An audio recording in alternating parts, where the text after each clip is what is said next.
بسم الله الرحمن الرحيم ويقولون طاعة فإذا برزوا من عندك بيت طائفة منهم غير الذي تقول والله يكتب ما يبيتون فأعرض عنهم وتوكل على الله وكفى بالله وكيلا أفلا يتدبرون القرآن ولو كان من عند غير الله لوجدوا فيه اختلافا كثيرا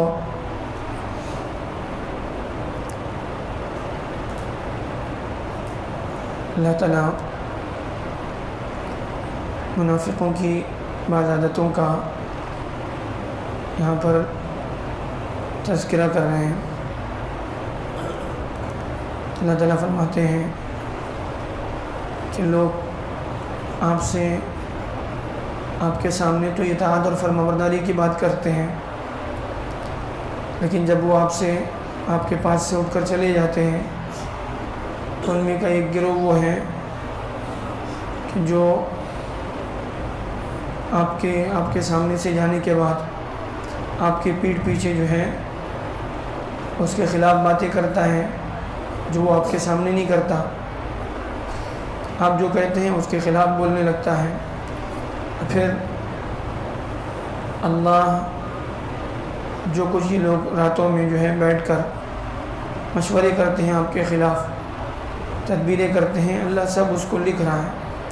وہ اللہ کے علم سے باہر نہیں ہے، اللہ سب جانتا ہے۔ لہذا آپ ان سے جو ہے اعراض کریں، آپ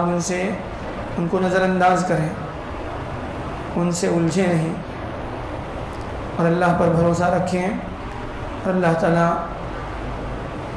آپ کی مدد کرنے کے اعتبار سے،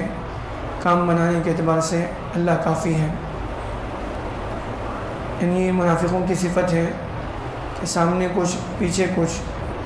اللہ کے نبی صلی اللہ علیہ وسلم کی مجلس میں ہوں تو کچھ، اور اللہ کے نبی صلی اللہ علیہ وسلم کی مجلس سے اٹھ کر چلے جائیں تو ان کی حالت دوسری، سامنے اطاعت اور فرمانبرداری کی باتیں اور پیٹھ پیچھے جا کر کے اسی کے خلاف جو ہیں سازشیں۔ اور یہ سب کچھ کیوں ہو رہا ہے؟ کیونکہ اللہ کا استعدار نہیں ہے، اللہ پر یقین نہیں ہے۔ اللہ تعالیٰ کہہ رہا ہے کہ اللہ تعالیٰ سب جانتا ہے، جو کچھ یہ لوگ کر رہے ہیں چاہے وہ پیٹھ پیچھے کریں چاہے کھلم کھلا کریں، لہٰذا آپ ان سے الجھے نہیں۔ جو لوگ جو ہیں اس طرح سے جو ہے سامنے کچھ پیچھے کچھ، یہ اللہ تعالیٰ اللہ کے نبی صلی اللہ علیہ وسلم کو بتا رہے ہیں، پھر اس کے ساتھ ساتھ ہم کو بھی بتایا، پوری امت کو جو ہے یہ پیغام دیا جا رہا ہے۔ اس طرح سے کچھ لوگ ہوتے ہیں جو ہمارے منہ پر کچھ کہتے ہیں اور ہمارے جو ہے پیٹھ پیچھے کچھ کہتے ہیں، تو اس طرح کے لوگوں کے ساتھ الجھنا نہیں چاہیے، ان کا معاملہ اللہ کے حوالے کریں۔ انہیں مومن کے ساتھ ہم اچھی امید رکھیں۔ جہاں تک رہا اللہ کے نبی صلی اللہ علیہ وسلم کا معاملہ، تو اللہ کے نبی صلی اللہ علیہ وسلم کو تو بہرحال اللہ کی طرف سے بتایا جاتا تھا، وہی آتی تھی۔ منافقوں کے بارے میں معلوم تھا کہ کون مومن ہے کون منافق ہے، لیکن اس کے باوجود اللہ کے نبی صلی اللہ علیہ وسلم نے پوری زندگی میں کبھی ان کے خلاف اپنی طرف سے کوئی کارروائی نہیں کی، ہمیشہ جو ہے اللہ کے نبی صلی اللہ علیہ وسلم صبر سے برداشت سے کام لیتے تھے۔ تو یہ ہمیں پیغام دیا، فَأَعْرِضْ عَنْهُمْ، ان سے اعراض کریں، ان کو اگنور کریں، ان سے جو ہے الجھے نہیں، ان کو نظر انداز کریں۔ کبھی ایسا نہیں کہ کبھی جو ہے سامنے جو ہے ان سے کوئی غلطی نہیں ہوتی تھی، نہیں، بہت ساری بدتمیزیاں کرتے تھے، بڑی بے ادبیاں کرتے تھے، لیکن اس کے باوجود اللہ کے نبی صلی اللہ علیہ وسلم کبھی ان سے الجھتے نہیں تھے۔ اللہ کے نبی صلی اللہ علیہ وسلم چاہتے تھے ایک کو جو ہے پکڑ کے ان کی سزا دے سکتے تھے، لیکن نہیں، اور اس کی پیچھے ایک حکمت بھی تھی۔ کہیں اللہ کے نبی صلی اللہ علیہ وسلم ان کو سزا دیتے، پھر لوگ کہتے ہیں دیکھو یہ محمد یعنی اپنے ماننے والوں کو بھی جو ہے نہیں چھوڑتا، تو اس طرح سے جو ہے دین کی بدنامی کا سبب بنتا ہے۔ تو اگر ایمان والے سے الجھے گا، مسلمان سے الجھے گا، تو پھر جو ہے غیروں پر دوسرا یعنی برا اثر پڑے گا۔ اور جہاں تک رہی اس کی تکلیف کی بات، تو اللہ اس کو جو ہے دیکھ رہا ہے، اور اللہ تعالیٰ اس کے مطابق جو ہے ہر ایک کا بدلہ، ہر ایک کا حساب کتاب اللہ کے پاس ہوگا۔ افلا یتدبرون القرآن، پھر اس کے ساتھ ساتھ اللہ تعالیٰ ان منافقوں کو بھی، ان بیماروں کو بھی اللہ تعالیٰ سمجھا رہے ہیں کہ جن کے دل میں یہ روگ ہیں کہ سامنے کچھ پیچھے کچھ، ان کو بھی اللہ سمجھا رہے ہیں۔ افلا یتدبرون القرآن، کیا ہو گیا ان کو جو ہے یہ لوگ قرآن پر غور نہیں کرتے۔ وَلَوْ كَانَ مِنْ عِنْدِ غَيْرِ اللَّهِ لَوَجَدُوا فِيهِ اخْتِلَافًا كَثِيرًا، اصل بنیادی بات یہ تھی کہ ان کو قرآن مجید کے اللہ کی طرف سے ہونے پر یقین نہیں تھا، قرآن مجید کے اللہ کے کلام ہونے پر بھروسہ نہیں تھا، اس کی وجہ سے جو ہے یہ حرکتیں ان سے ہوتی تھی۔ آدمی اس طرح کی حرکتیں کیوں کرتا ہے؟ کیونکہ اس کو اللہ پر یقین نہیں، اللہ کے نبی صلی اللہ علیہ وسلم کی باتوں پر یقین نہیں اور اللہ کے کلام پر یقین نہیں، اس کی وجہ سے انسان اس طرح سے کرتا ہے۔ جس کو اس کا یقین ہو کہ قرآن مجید اللہ کا کلام ہے اور اللہ کے نبی صلی اللہ علیہ وسلم کی کہی ہوئی ایک ایک بات سچ ہے، اللہ کی طرف سے جو باتیں بتائی ہے وہ سب حق ہیں، تو پھر وہ اس طرح سے نہیں کر سکتا۔ تو اللہ تعالیٰ کہہ رہے ہیں کیا یہ لوگ قرآن پر غور نہیں کرتے، کبھی اس پر تدبر نہیں کرتے، اس کے معنی پر، اس کے جو ہے احکامات پر غور نہیں کرتے؟